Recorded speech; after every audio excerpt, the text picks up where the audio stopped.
15ই August দুই দিক থেকে গুরুত্বপূর্ণ। একটি হচ্ছে বাংলাদেশের প্রথম স্বৈরাচারের পতন হয়েছিল।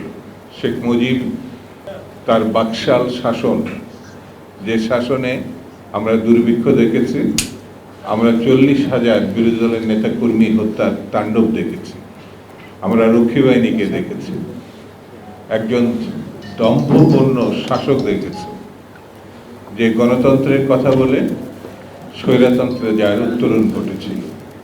15 আগস্টে তার নির্মম পতন ঘটেছে।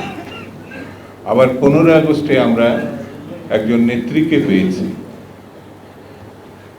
তিনি সামরিক স্বৈরাচারের বিরুদ্ধে শুধু লড়াই করেছেন ঠিক তা না, হাসিনার 16 বছরের স্বৈরতন্ত্রের বিরুদ্ধে নিরলসভাবে তিনি লড়াই সংগ্রাম করেছেন এবং তার পতন ঘটাইছেন। 15 আগস্ট এই নেত্রীর 81তম জন্মদিন, দেশনেত্রী বেগম খালেদা জিয়া। এই মাসেই জুলাই আগস্টের গণঅভ্যুত্থানের যে লড়াই, সেই লড়াইয়ের ঐতিহাসিক পরিসমাপ্তি হয়েছিল 5ই আগস্ট। কতগুলো ঘটনা না!